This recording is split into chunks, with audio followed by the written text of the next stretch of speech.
Howdy there, partners. This is Kiram from Clear Imaging, Wicked Website Makers, 2 decades, 2,500 American companies helped. Amazing. Today we're going to look at a website. Okay, we're going to see, is this website funneling? Does it funnel? Can it funnel? Will it funnel? What's wrong with it so we can learn and apply it to our company's websites? So here we are. It's a bakery. In case you didn't realize, it took me a moment to figure it out because it's actually not clearly evident. If someone clicked on a link and landed here, or they weren't 100% paying attention, it's not abundantly clear to me that they're a bakery, because they just say the word bakery right there, this little guy. And we have this very nicely tinted photo. And there's no unique selling proposition right in front of me.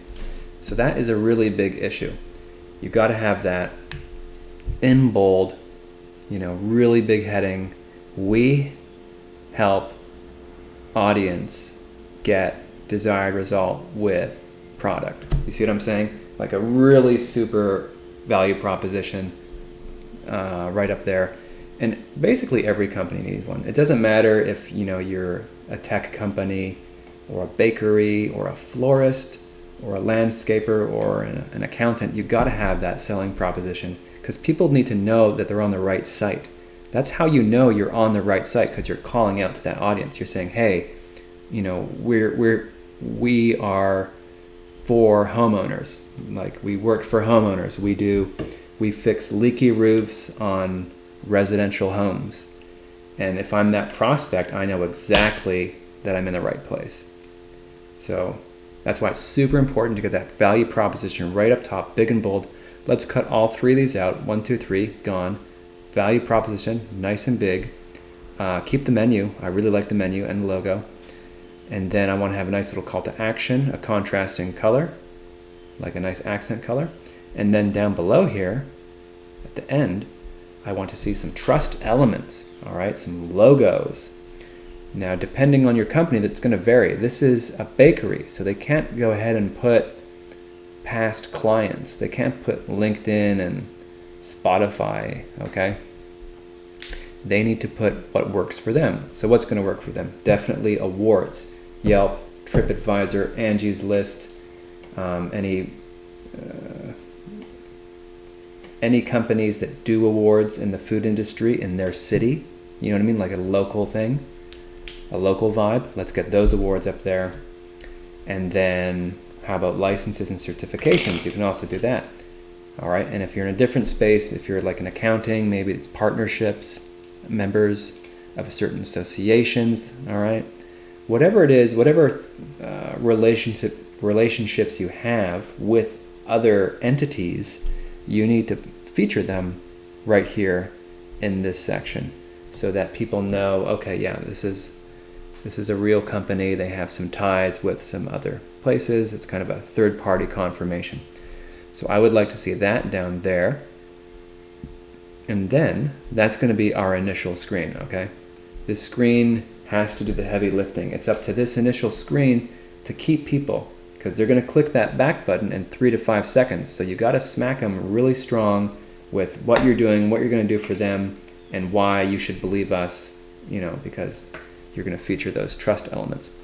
Next thing I want to see is, building upon those trust elements, will be some statistics, some vital statistics. Okay, how long have they been in business? A. How many projects have they done? B. Now it's a bakery, so it's going to be a little different. But let's say you were a roofer. Okay, well, how many residential projects have you done? Oh, 40. Well, that's great. Let's put it right there. How many commercial jobs? 10. Great. How many years in business? 10. Fantastic. I want to get that. And a good example of that execution is right here. Most popular painting experience, number of students, number of classes, locations. It can be that simple. Now, don't inflate it. Keep it real, and always do what's true. So it might take some guesswork, though, to figure it out, but don't overestimate it. Always underestimate it, because you never want to lie with your marketing. So let's get a nice little statistics section. For these guys, it could be how long they've been in business. 98 years, holy moly, since 1990, since 1922. Let's get that. How many loaves of bread have they baked? I have no idea. But wouldn't that be an amazing number to put right there? I mean, come on, that's going to create an impact in the prospect's mind. All right, so some vital statistics. Next up, I like the introduction. This is perfect. Introducing themselves, it's the right thing to do. They've got a lovely photo from back in the day. Okay. They could use a little more text, to be honest. I'd like to know a little more, maybe 2 more sentences. Don't put too much, but this is a little thin. And next thing I would like to see is not straight into the products yet. I'm not ready to see their products. I kind of want to see a section about how this bakery is going to, there's 2 things. One is handling objections, right? Which would be what I would like to see next. So how is this bakery going to handle my objections? What are my objections?